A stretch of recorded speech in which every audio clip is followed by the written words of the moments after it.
Hello friends, स्वागत है आप सभी का हमारे YouTube channel AR math classes में। आज के इस वीडियो में हम प्रश्नावली 3C के सवाल से हम एग्जाम्पल्स देखेंगे। प्रश्नावली 3C में रैखिक समीकरण युग्म को प्रतिस्थापन विधि से हम कैसे हल करते हैं वो हम देखेंगे। तो प्रतिस्थापन विधि क्या है और इसको किसी भी सवाल में या रैखिक युग्म को हल करने में कैसे अप्लाई करते हैं उसको हम इस एग्जाम्पल के माध्यम से देखेंगे। यहां देखिए दो समीकरण है x + y = 7 और दूसरा समीकरण है 3x - y = 9। लास्ट वीडियो में हमने रैखिक युग्म समीकरण को हल करने की विलोपन विधि के बारे में देखा था। जैसे ये समीकरण 1 और 2 है, यहां देखिए y के गुणांक बराबर हैं। अगर इसको विलोपन विधि से हल करना होता तो हम जोड़ देते, y से कैंसिल होता, 4x = 16 हो जाता, 9 7 16, x का आसानी से मान निकल आता। लेकिन फिलहाल ये कौन सी विधि है? विलोपन विधि। आपसे परीक्षा में रैखिक समीकरण युग्म दिया जाएगा और बताया जाएगा कि आपसे ये कहा जाएगा कि इसको विलोपन विधि, प्रतिस्थापन विधि और वज्र तीनों में से कोई एक विधि आपसे पूछी जाएगी। तो हम देखते हैं प्रतिस्थापन विधि।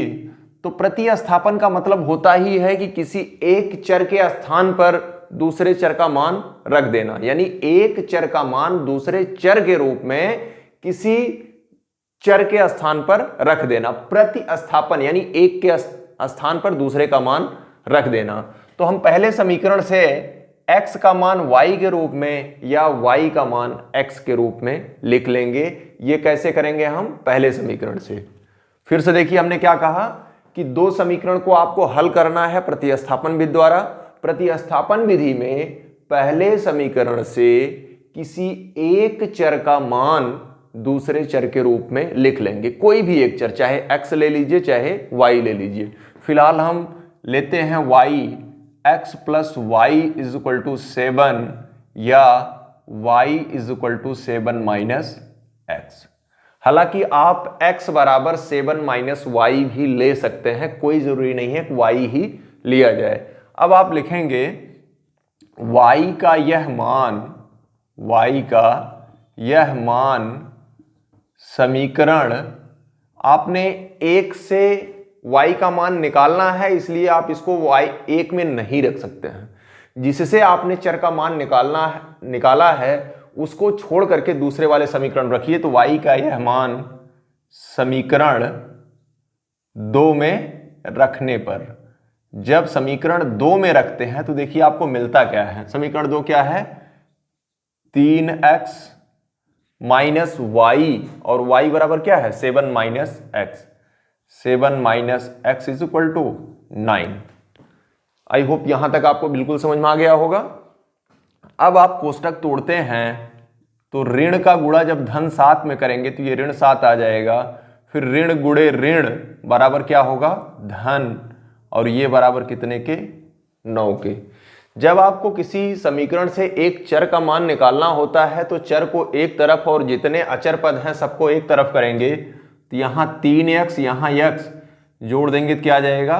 4x = 9 धन 7 या 4x = 9 7 16। तो x = 16/4, 4 × 9 4 4 16। तो इस प्रकार x का मान कितना आ गया? 4 आ गया। अभी आपको हल करना है, इसका मतलब हल करने से तात्पर्य है कि x और y का मान ज्ञात करना। तो x का मान आ गया। अब x का यह मान जो आप यहां से प्रतिस्थापन विधि से, इसको चाहे तो आप समीकरण 3 भी लिख सकते हैं। तो आप लिख लीजिए x का यह मान समीकरण 3 में रखने पर, x का यह मान समीकरण 3 में रखने पर, समीकरण 3 में रखने पर, जब आप समीकरण 3 में रख देंगे तो समीकरण 3 क्या है? y = 7 ऋण x या y = 7 ऋण x का मान 4 है। तो इस प्रकार 7 में से 4 घटाएंगे तो क्या आ जाएगा? 3। तो x का भी मान आ गया, y का भी मान आ गया। तो यही आपका क्या होगा? आंसर x = 4 और y = 3। आप चाहें तो चेक कर लें, x का मान 4 और y का मान 3 रखेंगे तो 4 और 3 7, x का मान 4 रखेंगे तो 4 तिहाई 12 और 12 में से 3 घटाएंगे तो क्या आ जाएगा 9। इस प्रकार आपने देखा कि ये सवाल आपका बिल्कुल एग्जैक्ट है, कुछ नहीं है, बहुत सिंपल सवाल है। फिर से एक बार देखिए कि किसी एक समीकरण से एक चर का मान दूसरे चर के रूप में लिख लीजिए, चाहे y का मान x के रूप में या x का मान y के रूप में, वो जो आएगा समीकरण 3 आ जाएगा। तो जिस समीकरण से आपने एक चर का मान दूसरे चर के रूप में लिखा है उसको छोड़कर दूसरे समीकरण में जो मान आया रहेगा, y का मान आपने निकाला है तो समीकरण 2 में y के स्थान पर, और x का मान निकाला है तो x के स्थान पर आप रखेंगे, तो वहां से एक चर का मान आपको ज्ञात हो जाएगा और इस चर का मान समीकरण 3 में रखेंगे तो दूसरे चर का मान आ जाएगा। जब आपको उत्तर चेक करने हो तो x और y के ये मान समीकरण में रखिए बाएं पक्ष में, अगर वो दाहिने पक्ष के बराबर होते हैं तो सवाल आपका सही है, अन्यथा आपने कहीं गलत किया होगा। नेक्स्ट सवाल देखते हैं। तो प्रश्नावली 3C का पहला सवाल 2x plus y plus 8 is equal to 0, x minus y minus 1 is equal to 0 रैखिक युग्म दिया गया है।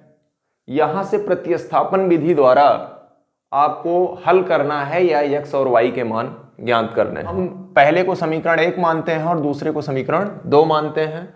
प्रतिस्थापन विधि में आपको बताया गया है कि किसी एक चर का मान दूसरे चर के रूप में लिखते हैं, तो जब समीकरण 1 से लेंगे तो यहां y बराबर क्या आएगा, y बराबर माइनस 2x माइनस 8, इसी को मानते हैं हम समीकरण नंबर 3।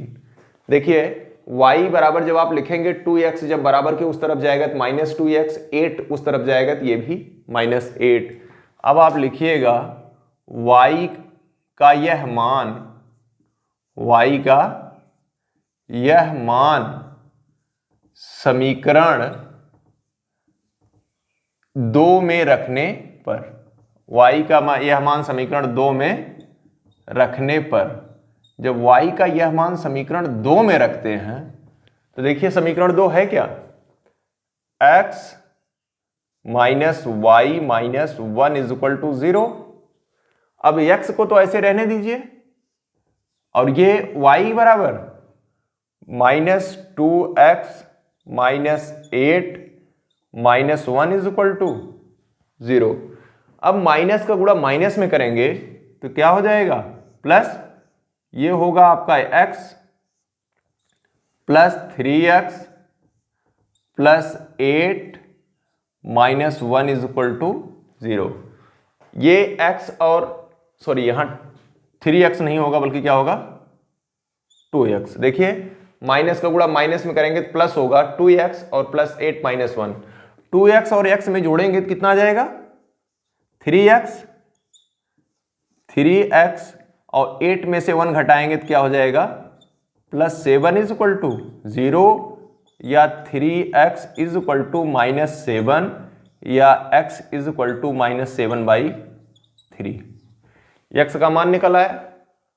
x का मान कहां रखेंगे, समीकरण 3 में, तो आप लिखिएगा x का यह मान समीकरण 3 में रखने पर x का यह मान, x का यह मान समीकरण 3 में रखने पर, जब आप x का मान समीकरण 3 में रखेंगे तो तब 3 क्या है क्या, y is equal to minus 2x, x का क्या मान आया है माइनस 7/3, माइनस 7/3। जब आप माइनस 7/3 रखेंगे और क्या है माइनस 8, आप यहां देखिए माइनस और माइनस क्या हो जाएगा प्लस, और 7 दूनी 14, 14/3 और ये माइनस क्या हो जाएगा 8। आप देखिए 3 8 24, और जब धन 14 और ऋण 24 करेंगे तो 14 धनात्मक 24 ऋणात्मक, तो 24 में से 14 घटेगा, यानी ये हो जाएगा 14 ऋण 24/3 या ऋण 10/3। ये किसका मान आया है y का।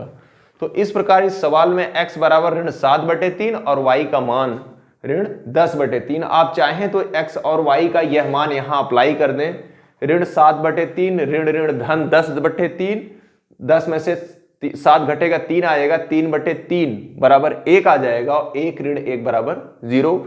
ऐसे आप हल कर सकते हैं। यही आपका क्या हो जाएगा आंसर।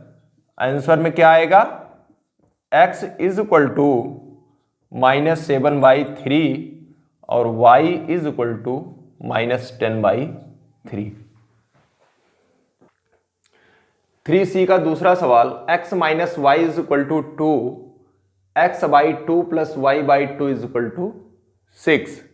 आप यहां से देखिए, जब x minus y is equal to 2 करेंगे, यानी आप लिख देंगे समीकरण 1 से, समीकरण 1 से x minus y is equal to 2। हमने बताया कि समीकरण 1 से एक चर का मान दूसरे चर के रूप में लिख लेते हैं, या तो आप x बराबर y प्लस 2 कर दीजिए, प्लस y माइनस वाई उधर ले जाएंगे प्लस हो जाएगा, या y का ही मान निकाल लें। फिलहाल हम y का मान सब में निकाल रहे हैं तो इसमें भी वही करेंगे, तो माइनस वाई बराबर minus x plus 2। Actually x जब इस तरफ जाएगा तो यहाँ प्लस है, जब पक्षांतर करेंगे तो माइनस हो जाएगा। अब देखिए माइनस वाई आया है, आपको मान किसका निकालना है, y का। तो जब माइनस वाई आया है तो ऋण का पूरे में गुणा करिए। जब चिन्ह का गुणा करेंगे ऋण का, तो जहां ऋण है वहां धन और जहां धन है वहां ऋण, या इसको लिख देंगे आप y is equal to x minus 2, और ये हो गया समीकरण नंबर 3। अब आप लिखेंगे y का यह मान, y का यह मान समीकरण किस में रखते हैं, 1 से हमने मान निकालना है, समीकरण 2 में रखने पर। जब 2 में रखेंगे तो y का मान है तो x/2 तो ऐसे रहने दीजिए, धन y का मान कितना रखेंगे, x ऋण 2/2 बराबर कितने के, 6। देखिए दोनों के हर बराबर हैं, तो आप जोड़ेंगे तो x कितना आ जाएगा, 2x minus 2/2 is equal to 6। आप 2 ले लीजिए कॉमन, तो x minus 1/2 is equal to 6, 2 से कैंसिल, तो x minus 1 is equal to 6। जब आप यहां x minus 1 is equal to 6 करेंगे तो x इज इक्वल टू क्या आ गया, 6 प्लस 1, एक पक्षांतर कर देंगे, -1 उधर जाएगा +1 हो जाएगा, या x इज इक्वल टू 7। ये आपका किसका मान आ गया, x का मान आ गया। x का यह मान समीकरण 3 में रखने पर, तो x का यह मान समीकरण 3 में रखने पर, जब आप 3 में रखिएगा तो क्या आ जाएगा, y is equal to x minus 2, और x का मान कितना आया है, 7 माइनस 2 इज इक्वल टू 5। तो y का मान क्या आ गया, 5। तो आपका सवाल में आंसर क्या आया, x इज इक्वल टू 7 और y इज इक्वल टू 5। आप x और y का ये जो मान आया है आप समीकरणों में रखिए। यहां देखिए पहले में रखेंगे तो x is equal to 7 minus 5 is equal to 2, ये पहला सही हो गया। और फिर दूसरा है x 7/2 धन 5/2, 7 5 12/2 बराबर 6। तो इसका मतलब आपका सवाल क्या है, सही है। यहां एक सवाल दिया है, चौथा सवाल है y is equal to 7 minus 4x/3, 7 minus 4x/3, और दूसरा समीकरण है 2x plus 3y is equal to -1। तो आपको अब तक 2 समीकरण सिंपल मिलते रहे, वहां से आप एक चर का मान दूसरे चर के रूप में निकालते थे, फिर जो मान आता था उसको समीकरण में रखते थे। यहां तो निकाला हुआ मान दे दिया है। ये देखिए आप जब समीकरण 1 से करते थे तो इसी टाइप का निकालते थे ना, y बराबर कुछ आता था, और यहां ऑलरेडी y बराबर लिख करके दिया है। तो आप लिखेंगे समीकरण 1 से y का मान, समीकरण 1 से y का मान समीकरण 2 में रखने पर, समीकरण 2 में रखने पर, जब आप समीकरण 2 में इसको रखिएगा तो ये आ जाएगा 2x प्लस 3 और y का मान 7 minus 4x upon 3 is equal to -1। देखिए 3 बटे है और यहाँ 3 गुणा है, एक दूसरे से कैंसिल, तो 2x plus 7 minus 4x is equal to -1। देखिए 2x में से 4x घटेगा, विपरीत चिन्ह है तो 4 में से 2 घटेगा तो क्या आ जाएगा 2x, और 4 के सामने ऋण है तो -2x is equal to -1 minus 7, या -2x is equal to -1 minus 7 -8 हो जाएगा, तो 2x इज इक्वल टू 8। देखिए दोनों माइनस है तो माइनस का गुणा कर देंगे, दोनों प्लस हो जाएगा, या x इज इक्वल टू 8/2, यह आ जाएगा 4, तो x इज इक्वल टू 4। अब x का यह मान समीकरण 1 में रखने पर तो आप लिखेंगे x का यह मान समीकरण 1 में रखने पर, जब आप 1 में रखिएगा तो 1 क्या है, y is equal to 7 minus 4, x का मान क्या है 4 है, अपान 3। अब ये आ गया 7, 4 चौक 16, अब 7 में से जब 16 घटाएंगे तो -9 अपान 3, और 3 त्रिक का 9, तो y का मान कितना आ गया -3। तो इस प्रकार x इज इक्वल टू 4 और y इज इक्वल टू -3। यहाँ सवाल में देखिए एकदम बिल्कुल जैसा सवाल आपने पिछले एग्जाम्पल से सवाल में आपने हल किया था सेम है, बस वहां 2 समीकरण थे तो आप समीकरण 1 से y का मान x के रूप में निकालते थे, और यहाँ y का मान ऑलरेडी समीकरण के रूप में दिया हुआ है, तो यानी 1-2 लाइन इस सवाल में कम ही करना है। प्रश्नावली 3C का 10वां सवाल, 2x plus 3y is equal to 11, 2x minus 4y is equal to -24 को हल कीजिए और यम का वह मान ज्ञात कीजिए जिसके लिए y is equal to mx plus 3। यहाँ देखिए 2 समीकरण दिए हुए हैं, पहला दिया हुआ है 2x plus 3y is equal to 11, और दूसरा समीकरण दिया हुआ है 2x minus 4y is equal to -24। इसको मानते हैं समीकरण 1 और इसको मानते हैं समीकरण 2। आप देखिए अगर इसको विलोपन विधि से हल करना होता तो आप x के गुणांक बराबर हैं, 1 में से 2 घटा देते, ये माइनस होता, ये प्लस होता और ये प्लस होता, x कट जाता, 7y इज इक्वल टू ये 24 और 11 35, 7y इज इक्वल टू 35, तो y is equal to 35/7, y is equal to 5 आ जाता। लेकिन ये कौन सी विधि है, विलोपन विधि। आपको कौन सी विधि हल करनी है, प्रतिस्थापन विधि, तो आप लिखेंगे समीकरण 1 से, समीकरण 1 से। पहले समीकरण से आप क्या करते हैं कि एक चर का मान दूसरे चर के रूप में लिखते हैं, तो समीकरण 1 है क्या, 2x plus 3y is equal to 11। यहां से y का मान x के रूप में या x का मान y के रूप में, किसी रूप में आप लिख लीजिए, कोई दिक्कत नहीं है। अब की बार हम 2x, यहां देखिए x का गुणांक 2 है, y का गुणांक 3 है, तो x का गुणांक कम है, इसलिए हम 2x is equal to 11 minus 3y, या x is equal to 11 minus 3y/2, इसको मानते हैं समीकरण नंबर 3। अब की बार आपने x का मान y के रूप में लिखा है, तो आप लिखेंगे x का यह मान समीकरण 3 में रखने पर, x का यह मान समीकरण 3 में रखने पर, जब आप इसको 3 में रखें, नहीं समीकरण 2 में, गलत हो गया यहां से, x का यह मान समीकरण 2 में रखने पर, तो 2 आपका यह है, 2x का मान 11 minus 3y/2 minus 4y is equal to -24। 2 से कैंसिल, 2 का गुणा है और 2 का भाग, अब ये 11 minus 3y minus 4y is equal to -24। अब ये 11 आप पक्षांतर करिए उस तरफ, और ये -3y minus 4y is equal to -7y is equal to -24 minus 11, या -7y इज इक्वल टू 4 1 5 और ये 2 1 3। दोनों तरफ माइनस है तो आप प्लस कर दीजिए, माइनस से गुणा करके 7y इज इक्वल टू 35, या y इज इक्वल टू 35/7, ये 1 और ये 5, तो y बराबर ये 5 आया।